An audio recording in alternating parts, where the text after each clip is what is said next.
Takže ahoj lidi, vítám vás u dalšího videa a dnešní video teda zase bude Minecraft a chci si s vámi teda dostavit ten dům. Nějak vybavit, ale já už jsem to teda vybavila a já jsem tak trošku hrála mimo video, takže to už tam mám tak trochu vybavený, asi vám to i ukážu, ale tykon asi ne. Já si tykon teda už jenom dodělám s váma komín, vevnitř vám to teda ukážu až potom. A prostě jenom si tam někam přidám komín, aby to vypadalo jako někdy na venkově a jakože se mi z něj jakože kouří. Nebo nějak tak. Mně se to totiž líbí.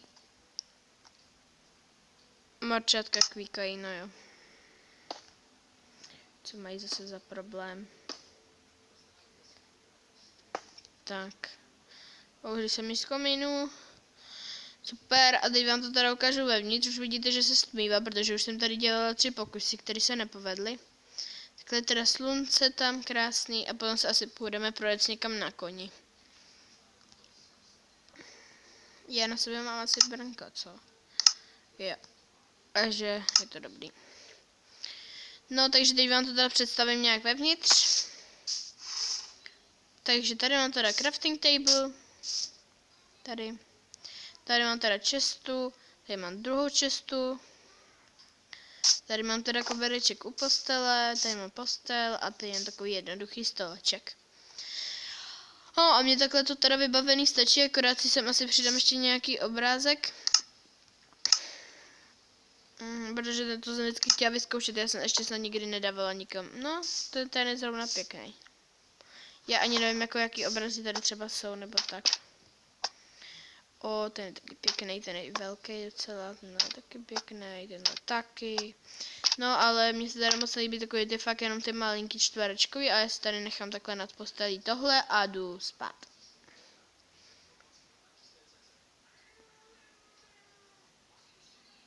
Tak, už je ráno teda. A já asi půjdu zase s vámi vyzkoušet nějakého toho koně. A udělám nějaké asi možná změny. Že si udělám další, já jsem si teda postavila komín a pak mi došlo, že chci vlastně udělat ještě nějaké jedno patro na tom, ale ne jako, že to bude na celém tom baraku, ale jenom tak. A teď vám teda chci ještě jednou ukázat ty koně všechny. Já jsem je totiž dávala po pořadí jinak do těch ohrad jejich. Takže jsem sem dala toho flekatého. Jsem se dala toho puntíkatého, ten je teda přivázaný, protože mně se stalo, já nevím, jak se mi to stalo, jestli se mi to nějak buglo, že mi se dále vzadu otevřely ty vrátka a on mi utekl, takže jsem ho pro jistotu přivázala. A tady mám tady šedého s bílýma ponožkama, tam vzadu je hnědý flekatý a puntíkatý černý. Tady jsou teda ty bílí, jak měli to hříbátko, ale to hříbátko se mi sem dala někam jinam. Jo, tadyhle to šedý. To bylo teda to jejich hříbátko. Tadyhle to. To ještě není nechočený, to vidíte. Ale jsou nějaký další 3 a to už vás asi nevajevilo, takže se jdeme pustit na tu konstrukci toho baráku, no. A v příštím díle bych asi si postavila v jiný, úplně bych si prostě vytvořila novou zem, nebo jestli tady udělala nějaký balkon.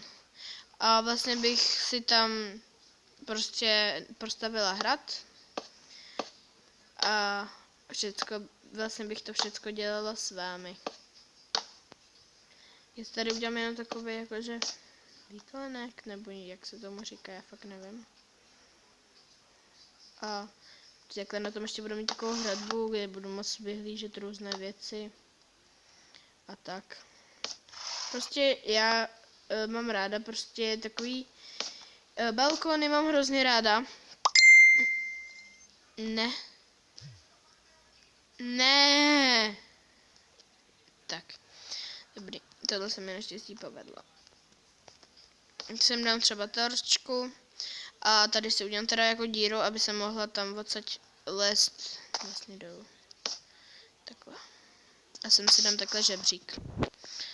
Takže si vezmu tady místo obrazu žebřík. Tato epizoda teda taky nebude moc dlouhá, já vždycky řeknu, že nebude dlouhá, pak má 10 minut, takže tato fakt nebude mít nic než přes 6 minut.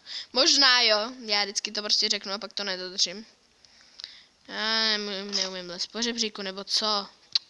Ježiši. To už zase. To štve jako. Ne. Dobrý. No, prostě tady budu mít takový balkon a to je všechno. Každopádně, já nevím, co bych tady teda ještě udělala, ale vlastně v příštím díle bych se s vámi teda podělila o tu stavbu toho hradu a tady jsem vlastně našla takové dobré místo, kde bych jim potom udělala tu novou pastvu. Tady takhle. Tady. A nebo ještě jsem přemýšlela o tom, že bych to postavila tady, ale to by zase bylo takový malý. No. A potom jsem ještě přemýšlela, ale to už by fakt bylo hodně daleko, že bych to postavila někde. Počkejte, já to jenom najdu. Někde tady. Tady. Takhle, protože to je blízkou vody, ale zase je to daleko od našeho baráku, který je tamhle na tu stranu někam.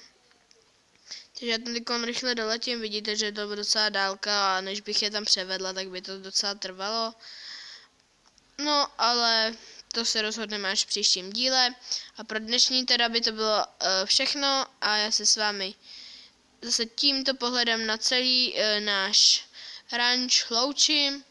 A zase někdy příště, ahoj.